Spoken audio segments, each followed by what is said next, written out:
Wild, wild, wild west. It's the Men in Black introduction. Oh yeah, it's getting the sounds on already. I mean, we always start with some weird shit, just shake it out. Yeah. Okay, we are season 2, episode 9. Episode 9. Women of Influence. Mm-hmm. This is Renaissance woman. Lorea McFarlen. Welcome to the show, where we say a bunch of things, and sometimes it's profound, and sometimes it's just babbling, but it's always entertaining. Mm-hmm. We ask deep questions, but really it's just kind of personal and like focused towards each guest to provoke them to converse. Mm-hmm. So we'll try not to rip too much. We'll give you the mic, and I know you like to rip. We know how you likes to babble. I think Alex wanted to start this off. Okay. Yeah, it was He's got this. a somewhat general question, but if you were bestowed the privilege or maybe the curse of being the world's benevolent dictator, what would be the law you would enact on? Oh my gosh, the first law that I would... first law. For everyone's growth and prosperity, let's say. Everyone's growth and prosperity. Like a positive rule. Okay, I can really overthink, and I'm just going to try and just go with whatever arises. Yes. Because I got to just do that sometimes. Gemini in the house, he gets it. Yeah. So, okay, first thought that came to me was like Vipassana. Everyone is going to a Vipassana. Vipassana is a silent meditation, if you don't know. Just once? No eye contact. We're doing a 10-day. Okay. We're going to go 10 days. Damn. Yeah. We're going to really just dive right in there. When? What age in your life? Maybe the first 5 days you can still make some eye contact. I'm open to there being some like easing into that, but I think it can start young. Is this like a rite of passage? When do you go? When do you go? I like that. I like rite of passage. Yeah, I like rite of passage. Okay. Yeah, maybe you're like 13-ish when people start to like get a bit of that like. Okay, yeah. They start to feel a little bit of that independence in the world, you know, and horny, and start like wondering like, who am I? Oh, cause and effect. Oh, I can have effect and that and horny, yeah.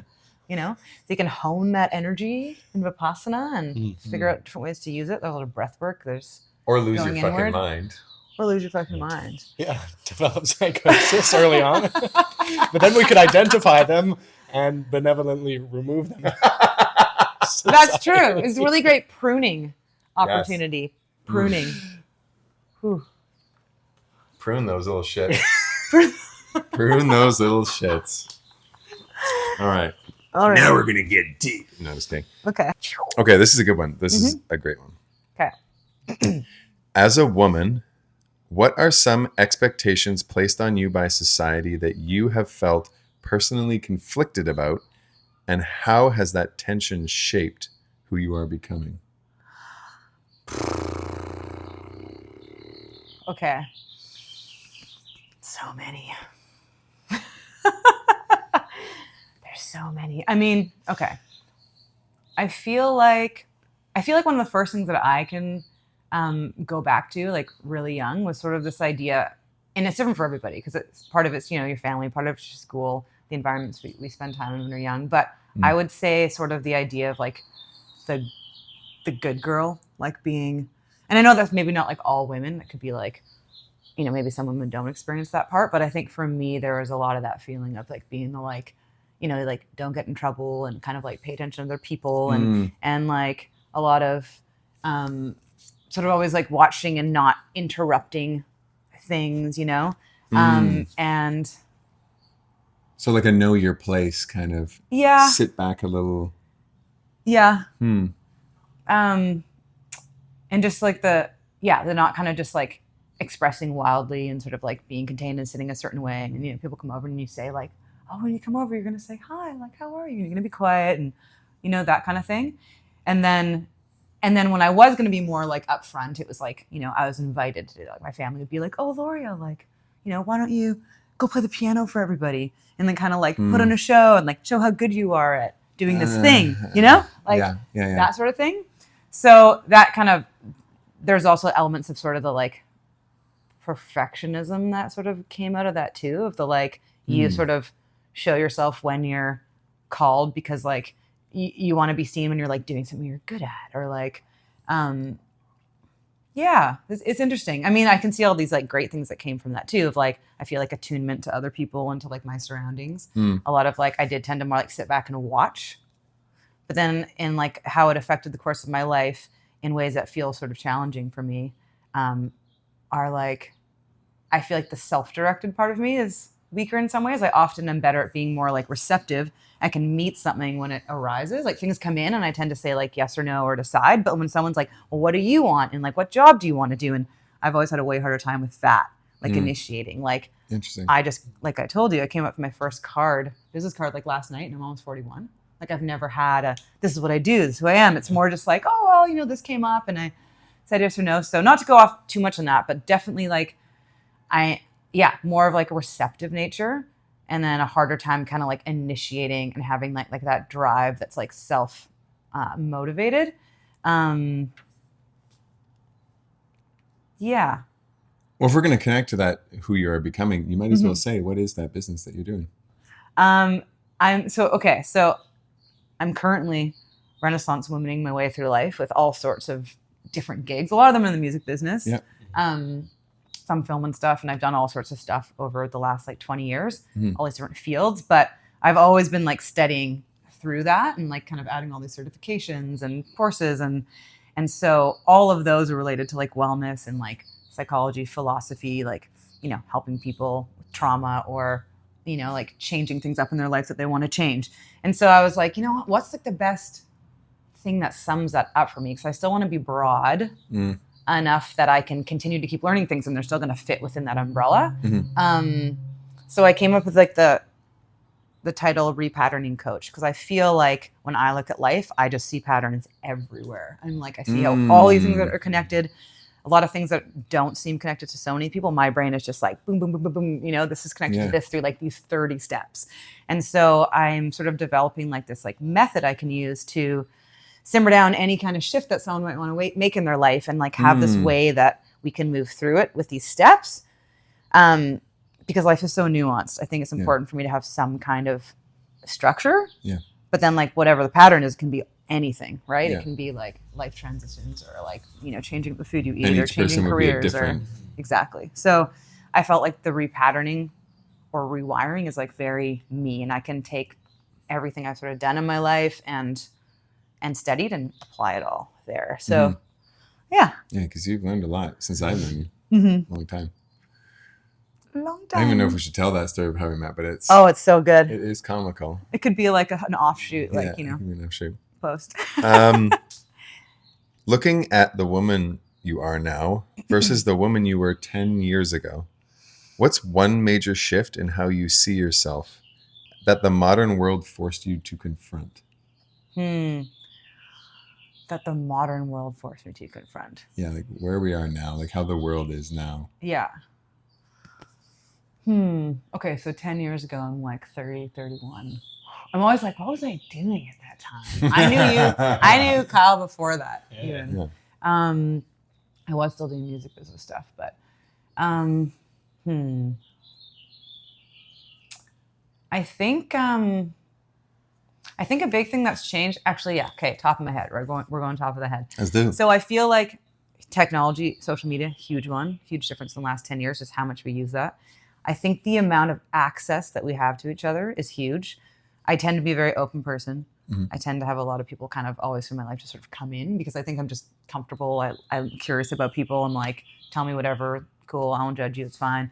You know? And so with social media, it was like, wow, access like exponentially increased. And so I think what I really had to confront was like that receptive nature that I have, and that like way that I can be like very like hyper responsive to, like something comes in and I can like, bam, I want to like respond right away, like get it done, do the thing, problem solve, help with the, you know, a question. And I had to really like become way more discerning about like where to put my energy and like when to do that. Cause I just like couldn't keep up anymore, you know? And then I start to have people close to me be like you are in your phone, like so much. And it's like, you know, and like thankfully I have people in my life that are awesome. And they can just, you know, reflect that stuff back to me. But I think that's like one of the biggest ones, is really having to like fine tune that stuff and figure out like, and be more like in acceptance and at peace with like not always like that, having that urgency to get back to everybody and trusting that like it's all going to be cool, and the people that like, get it are going to get it. And now it kind of doesn't really even like, I don't have an emotional thing around it so much anymore, No. but I used to. If I like saw a thing and I didn't respond, or someone was in need and they needed help, and it was like, I was like, oh God, but then you just, you only have so much time and energy. So you're like, yeah. And it's interesting. I just quickly reflected on that, is that if a friend's asking, hey, I need some help, it's different. Like when I feel like, because it's such easy access on social media, like, hey, what about this? Hey, what about that? Mm-hmm. You feel that same responsibility as you would if it was a person standing in front of you. Mm-hmm. When social media started, like, oh, I'm going to check my messages. They said, oh, I love your photo. You want to heart the thing, or like the thing, or respond to their thing, because you want to give that respect. But then, because of such ease of access with technology, not invading our lives, but it's invading our lives because it's designed to. Mm-hmm. It's designed to make you feel responsible to respond, because if you're using it, they can track the amount of people using it, and they can go to investors and go, look, this many people are using our thing. So there's like this weird, it's become that, because when Instagram first started, it was just people post, there was no stories. You just post pictures photo of shit. album. Yeah, spontaneous like, cool, moment. Album. Yeah, a moment. And everyone was like, cool. And it was so artistic. And then when it was absorbed by Facebook is when it became, there was like that shift. So yeah. Social media inherently, I don't think, has been wrong. It's, as all things are in a corporate world, when things get corporatized, they are capturing our attention. And I think that's the biggest market in the world now, our attention. So to be a gem, and like, you're like me, where you're just like, I'm going to learn this. I'm going to talk to this person. I'm going to help them. I'm going to respond to this. Like, you just will burn out. Or I have found that, like, I'm like, nope, okay, I can't respond to that. They'll understand if I'm not responding, that I'm just, back in the day, you didn't have a phone. Like, hey, what are you doing tomorrow? I don't know. Okay, let's get together at like 3-ish. You weren't texting like, are you coming? Are you sure you're coming? Like, you just showed up. Yeah. Like that, which is funny, because I've been talking with Alex and like other friends, like the kind of switch back to analog, I feel is coming, and is wanted by people. They're like, I kind of want, I love analog. A bit more of that, like, let's just live. I feel like analog sounds so sexy now. Yeah, I know. Like, analog. Everything in me is like touch, like feedback. Yeah. Like, Well, we lived through it. That's why. Yeah. Because we can now actually, like, whereas like Gen Z and below ish, like Gen Alpha, they have no fucking clue what analog. They can just look at it and be like, "Oh, that must have been so cool." When you've lived it and then come to this, you're now like, "Fuck, we had it there. We were there. We had that thing." This question's a bit simpler. Okay. Is there a book, film, or song that you personally stand by as transformative for you, and you think might possibly be transformative for others? A book, film, or song? Oh, there's so many. I feel like, or one of each. Even I feel like music. Okay. I feel like music really always was like with me through all the tough stuff in life, for sure. Especially when I was younger. I feel like I like went to sleep to music even. And there's always a music, like, there's always a song playing, like when I was going, like, processing, because I did a lot of, like, internal processing my whole life. And it would just be, like, music with me all the time. So there's so many. What jumps? How like, graphic or, like, kind of, like, intense do you want to get? You say whatever the fuck you want. This is our shit. You know what? This is a cool one, because I haven't thought about this song in a really long time. And it's not one that you could even find, really, because my friend wrote it. But I'm going to talk about it because it was a very pivotal moment in my life, and I remember it really, really well. So I had a friend named Lorea Bricker Cherry, who I guess would still be a friend. I haven't seen her in years, but she's amazing. She lives in Strathcona. Cool, and she was an artist back in the day, and she had one of her spoken word songs on an album called Coastal Tongue. There's all these like local artists doing spoken word stuff, and I wish I remembered the name of the song. It might come to me. I can't remember it right now, but I was sitting with her in a cafe. I think it was called Continental on Commercial Drive. We used to go there sometimes. And I must have been like 18 or 19. And awful experience. First time I had sex, I was raped. And she had, I think, the same experience. And the song that she wrote was about that experience. And I didn't know that she had a copy of the album in her purse when we were sitting in the cafe. So I'm sharing this with her, and I think it was very close to that time. And thankfully, I I felt like I always had someone in my life that like cared enough that I always like shared. You know, I kept it inside, you know, from some people, but I'm glad that I was easy to read in a way too, and people knew something was up. So I told her, and she was like, wow, I have this CD in my bag, and the song I wrote on it is about that experience. And I was like, holy shit, that's crazy. And I used to listen to that thing like on repeat, like it was nuts. And I think that was one of the first songs that really like, I had a book too that was very much that way, that kind of normalized, you know, everything that I experienced after, like the ripples. But that song was like huge. It was really powerful. Damn. Yeah. Cool. Yeah. I love how nuanced Laura that is, Becker. too. Woo! Laura Becker. Yeah. She ever somehow sees this. I know. I should on my social media so I can like send this over to her and she'll be like, oh man. Yeah. That's cool. Do you still have the CD? I actually probably do, so I could probably find out the title. Well, I could find it. I bet I have it in my big hilarious nerdy CD book that I've got still, like the like 4 squares, you know. Yeah, I've got it. Got it at home. Yeah. Any books or films that really? Oh, one of my favorite books of all time, 11 Minutes. Similar theme, because that's just a big theme in my life for a lot of the work that I've done, and a lot of trauma stuff is related to sexual abuse. But a book called 11 Minutes by Paulo Coelho. Most people know him for The Alchemist, which is also a great book. But 11 Minutes, I don't even remember how I came across that now, to be honest, because I'd never heard of that book of his. But I read the whole thing, and then I actually read it to Win, who you may have met back in the day. Win, yeah, my partner who passed away. But I read him the entire book because it was so good. Wow. And Paulo Coelho, it was really interesting because Paulo Coelho is like I think he considers himself a Christian, and he'd written this book about a girl who experiences all this sort of like traumatic stuff related to sexual abuse and whatnot. And so it's very interesting for like a Christian author to like write a book on that, I think, in a way. So it was really cool. Wow. And it was a mix of third person, and then at the end of each chapter, it was like a diary entry from the character, and it was based on a real person, but it was like partially fictional. But it was just like, it was so beautifully done. And it was neat because he wrote with so much compassion that it helped with, I think, a lot of the feelings of shame for me around why things happened. And then like the choices that I made after that happened. Because you really like see her as like a whole person. Like you see how some of the things that she's choosing based on what happened are like awful, but you also see how she's trying to like make what she's doing beautiful and tell herself that it's helping and that it's healing and that she's helping heal these men in the book. And you just like feel like all parts of her so much, you know, and I think that really helped me feel compassion towards myself too. Like, you know, there was times where things happened where I would kind of tell myself I did it for this good reason, just so that I wouldn't be as hurt by the thing going, you know, and we all do that with things in life sometimes. We're like, well, you kind of try and you don't know how to get out of a thing. So you try and tell yourself like the positive things about it.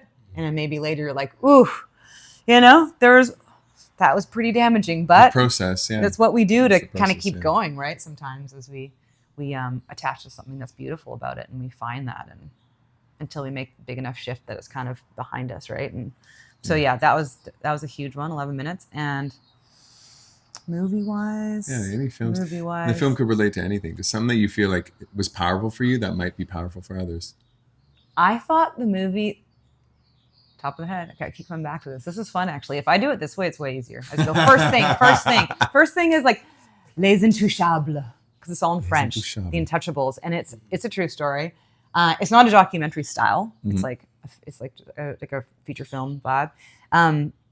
But it's about this guy who's on EI, but he has to look like he's looking for work, right? Yeah. So he's going to all these interviews and he's like trying not to get hired, to be like, look, I'm trying, I can't get hired. Like, and then what's really funny is he goes to this interview with a quadriplegic man. He's in a wheelchair, and the guy like just loves him, and he's just being awful. Like he's just like, oh yeah, I don't know, like I haven't done this, haven't done that, and the guy's like, yep, I want to hire this guy. And he's like, shit, you know? Yeah. And then he's like, great, now I'm like the hardest job ever. Like, how am I going to take care of this guy, right? Like, what? Like, I got to do everything for this guy. And the man in the chair just got like the best attitude. He's like so magical. He's so optimistic. He just like wisdom bomb left, right, and center. But it's so fucking funny. And I love it because my mom made me watch it. It's cool because she knew that I used to do this work. I was talking about that. Like I took care of quadriplegic women, like first job. And then a few years later, a man. And so it was so relatable and so touching, but then like so funny. Like the main character just had a way of kind of being like self-deprecating that was endearing, you know what I mean? And you just see like how much this man who now has to take care of him learns through this experience, ends up of course being beautiful. But that's just like such a heartwarming film, and it was like so relatable and cool, and yeah, definitely worth checking Amazing. out. I love that. Yeah. That's a great. Those are all very like nuanced anecdotes, and I'm gonna find little things to go and pop them up here so people can see. Whee. Cool. Oh yes, I love this one. Mm-hmm. So I've been hearing it a lot. We hear a lot about how women today have more freedom than ever before. In your own life, where do you feel that that's real, and where does it feel like an illusion? Okay. Where is it real and where is it an illusion? I mean, it definitely feels more real with like kind of choosing. I mean, so many things feel more real. I feel like, you know, obviously like whatever job you want to do now is sort of like, even if people don't feel cool, it's like almost like you just have to pretend you're cool with it anyway. And so, you know what I mean? Like it's probably rare these days that you're going to any kind of like public pushback on you like doing any sort of like career or whatever, or even like activity, like sports world, career world, clothing wise, all that stuff, like how we want to express ourselves. I feel like there's way more freedom, seemingly, and all that. Where is it kind of an illusion?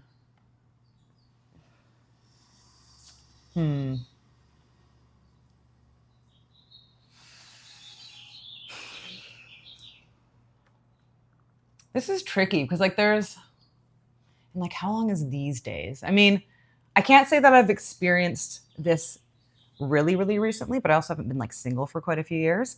But like not that long ago, I still feel like the whole like being free to express yourself and like what you wear and how you move and all that is sort of like something that we're able to do here in North America. But I do still think that very much comes with a lot of personal, maybe behind closed doors reactions from men. Like I still think you do get a lot of the like, you know, why would you move this way? Why would you like make so much eye contact? Why would you speak to me this way or be this open or wear this thing if you didn't want this, or this, you know?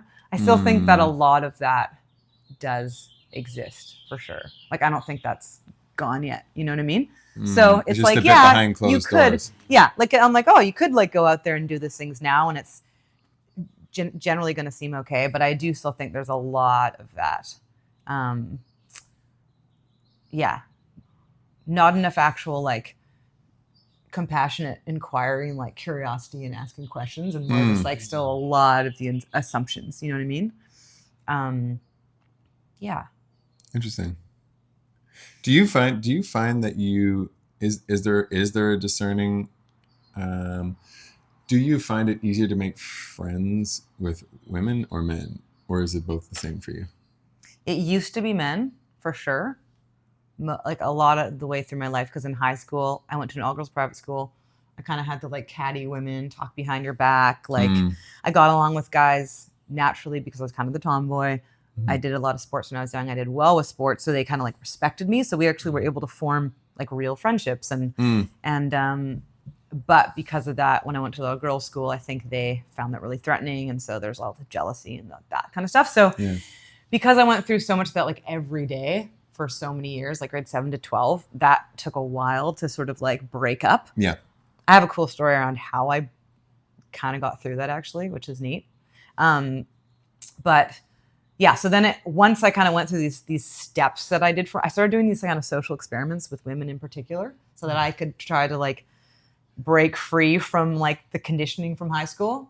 Because I was well aware, because I've always been super freaking introspective, right? And I'm always like, okay, how do we like get beyond this? Like, what's the bigger picture? Like, how do we have compassion here? Like, what am I doing? What are they doing? What's happening? How am I contributing? So I like, yeah, went out. I don't know, should I get into that? I can try and say it quickly.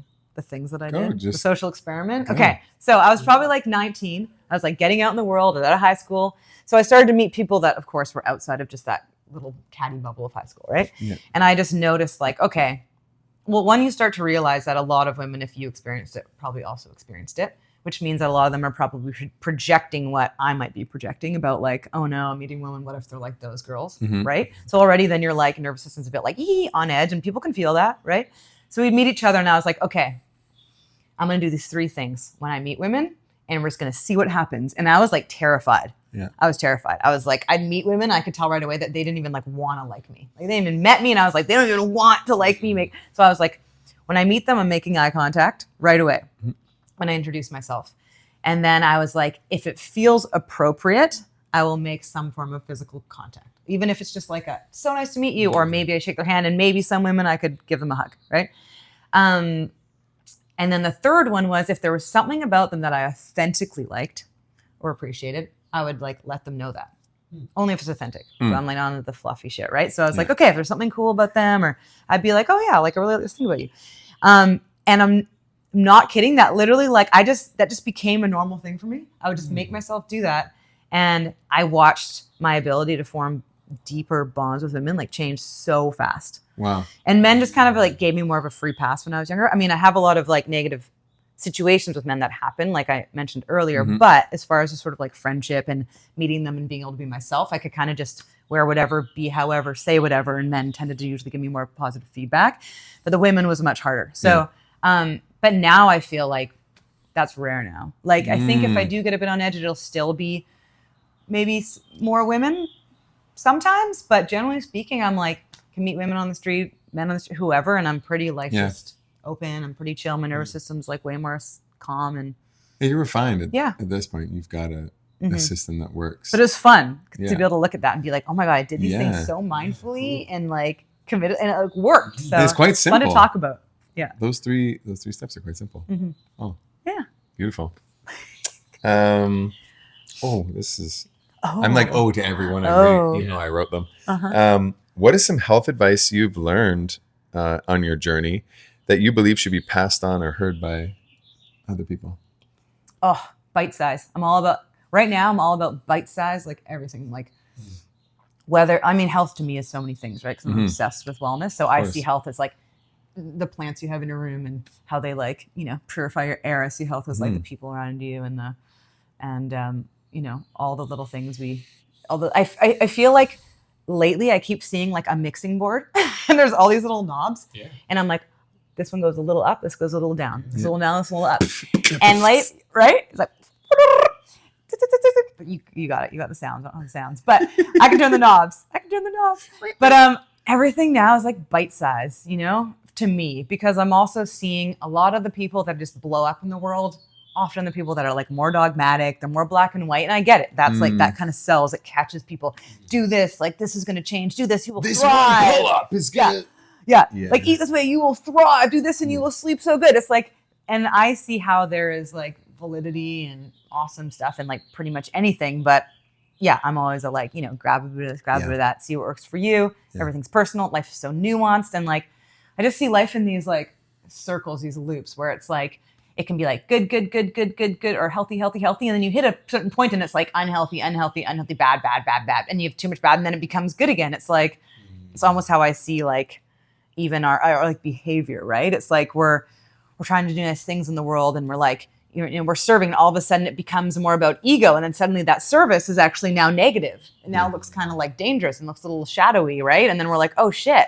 And then we go into the like looking at our ego and then suddenly like, we're like looking at ourselves doing it. And then suddenly we have some like breakthrough of like, oh my God, what's going on? And then suddenly we're back and now we're humbled. Now we're back on the rise. Now we're back into the like, resetting again and starting again from a new place. And I feel like that's with health too. It's like everything to me. It's like, bite-sized tweaks, because it's very easy to just go too much and then you're over or back too much. And that's just, it's a lot. And it's like kind of constant work in a way, but it can be, manageable and subtle. And there is a micromanaging element to that. Yeah. It seems that if it's not just one health element you're passing on, it's like, this is the thing that's going to help you. It's micromanaging all the smaller elements to find your balance. Because your health, is going to be separate than Alex's health or my health or, like everyone's going to have different challenges, but you wake up and you have like a shit sleep. So that's like way down here. Right. And then you're like, you know what? I'll like turn up the like more water today, or like I'll turn up the like get a bit more like get sunlight in the morning, Lorea. Like you know you had shit or like right. So it doesn't need to be like the one thing has to be like this all the time, but it's like okay, just like noticing, right? Doing a little check in, like okay, this kind of went there, like no big deal. I can like up this a little bit and like I'll be cool. They can go all the way up to what's that guy's name who took his son's blood to? Oh gosh, is that George? Oh, you're what's his name?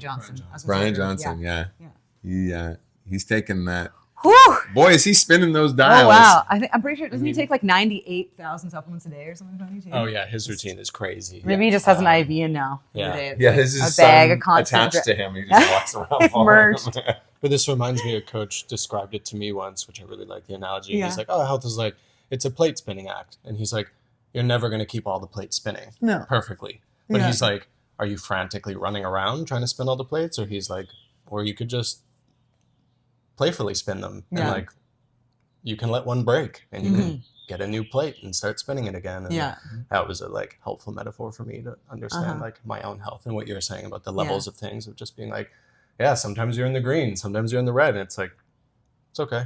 You just like spin the plate again. And but how you approach that plate spinning motion in your own life is kind of also the part of it. Totally. Yeah. Totally. And you're off and you get back on. Sometimes it's like, sometimes you can't take a huge anything to get there. You're so depleted that all you have is tiny this, tiny that, like, you know? So I think that's just become a huge thing in my life is like sort of, I love music too, right? Like I said, and I think of also like crescendos. Like, I'm crescendoing in and I'm decrescendoing out of this, like, you know?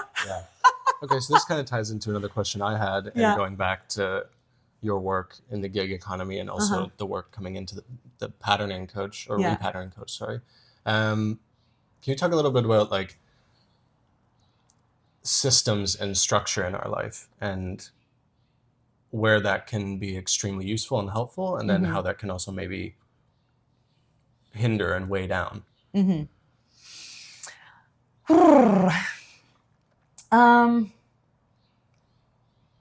Okay, I guess I have a lot of these little things that I visualize, don't I? So now here's another one that I love, symbol that I love. And it's cool because there's an emoji like this, actually. They're like these little hands that are holding. And to me, the hands are like the structure. And then what you're holding, it's like, we're not like this. This is when structure becomes rigid and I think limiting. It's like, I always have this image in my mind of like, okay, how can I hold something like this so that there's a framework and a structure, but things can move.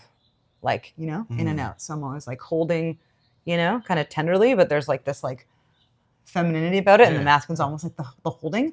So I think, when structure becomes limiting, it's like when it becomes super rigid or when things become like very dogmatic, like I mentioned, right? And there's like, if I can't do it this way and now I've fallen off, that means there's no way because I can't just jump back to there. I'm too far gone. Like, now what do I do? And there's like this panic and there's just like, now I can't do it. And now I'm just broken. And now I'm, you know?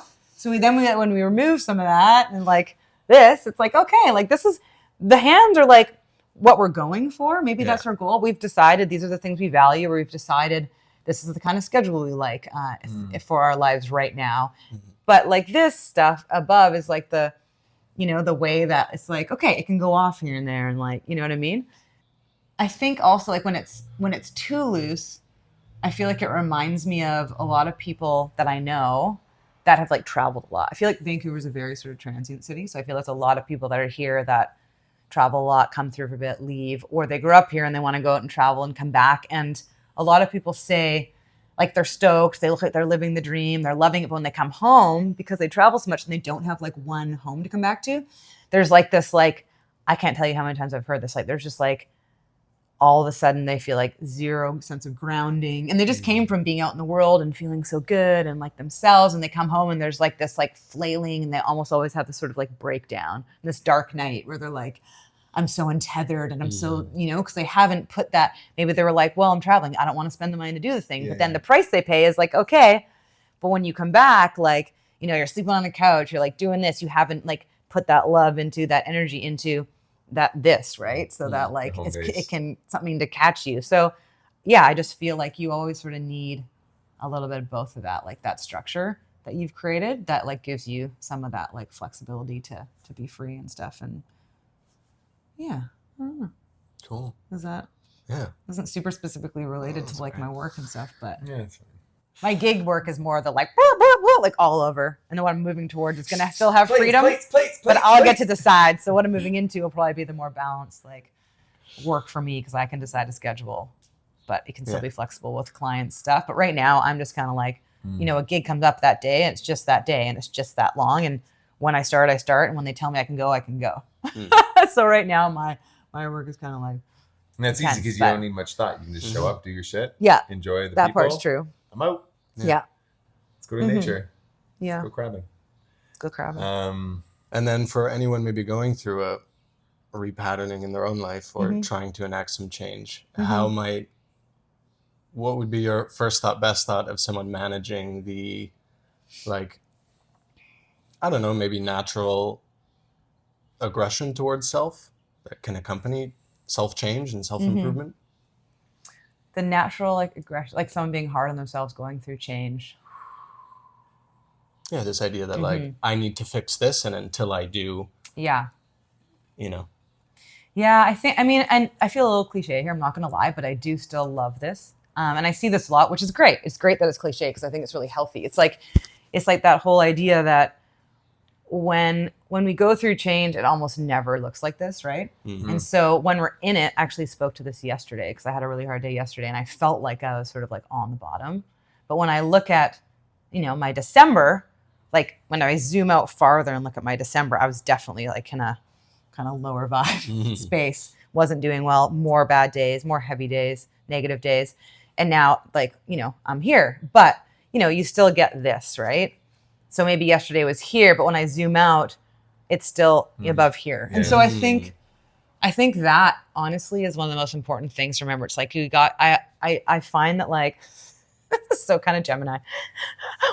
Like this is when astrology is fun sometimes. I'll never know like what exactly it is or whatever, but it's still fun because I do relate to mine. I'm like half Gemini, half Sag. I swear to God, to me, Gemini is like first person where you really zoom in and you look close. You're like, where am I at? What are the details? Like nitpicking, fine tuning. Like, okay, right now I feel like I'm just rock bottom. But then the Sag to me is like the philosopher. It's like big picture, zoom back. And in my life, often I'm like, okay, we got to zoom in to learn stuff. When we go, we also got to be like, step back, look at it all, get the perspective back again. And I feel like when we step back, often that's when we give ourselves that compassion. It's still important to look in and be like, I'm upset with myself, and to feel that and to see it and acknowledge it, and then to step back and be like, right, but I got to remember the trajectory and that it goes like this. And so I can trick myself. Like, you have to remind ourselves that we play tricks on ourselves like all the time, right? So that piece is probably like one of the biggest pieces, I think, for compassion with when we're hard on ourselves for not like changing fast enough or having days that feel like we've gone backwards, because we never really go back. Like, I don't know how you can go backwards. I think we say that word because we're relating, you can't unlearn to the thing that was in your, you know, maybe concussion, maybe forget things, but you know what I mean? Generally speaking, right? You still now are on the other side of the thing. That was another one more quote time you've like, practiced it. You got to talk over it, Alex. You got to talk over it. That was another thing from a teacher of mine. He was just like, he's like, yeah, this is all a downhill journey at this point. He's like, you can't really fall off the path. He's like, once you've kind of like woken up to this and you're doing, you know, whatever you've had your, whatever streams of information you're in, or you've had your awakening and you're doing all this. He's like, it's all downhill from here on out. He's like, it might not always feel like that, but he's like, it's all downhill. Yeah. So you're basically like, oh, this again. And it's still hard, but in a way you're like, no, but I've seen this before, right? You're like, yeah, I've been here. In a different light, Yeah. Cool. Well, I have one final question on a completely different note. Okay. Have you been cooking anything fun lately? Haven't been cooking anything fun lately. Oh, I mean, this is fun. It's not elaborate at all. But speaking of crabbing, speaking of prawning, my boyfriend and I have been going out prawning a little bit and pulling in like so many amazing, fresh, delicious prawns. Oof, Mind you, we say thank you every time we take a head off one of those big guys. Thank you. Pretty much. I have a video. No, like, I saw it. No, I saw it. Oh yeah, you saw it with Claude. With Claude and I were like, oh my God, thank you. Thank you. Like, but so good. So simple. Pan, butter, olive oil things. We like put it over. We were doing like a pesto gnocchi with fresh prawns, and they were like the size of Robin's hand, like this big. It's crazy. It's crazy. It's wild. Bless us. Bless us. Well, we're at the end. Okay. And every end we do something into like a symbol, a sound, Also, if you know, it was worth pointing out, if you're half Sag, half Gemini. Yeah. He's Gemini and I'm Sag. No way. I'm a triple Gemini. Oh my God. Yeah, I'm double. Whenever I tell that to someone, ones.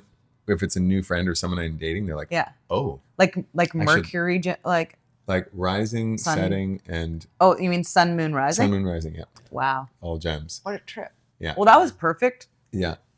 Like the best of a sandwich. Oh, let's end it just with a bunch of weird sounds because I feel like we started with a little like shakedown into it. I think it worked. The universe speaks to us through. Thanks for joining us.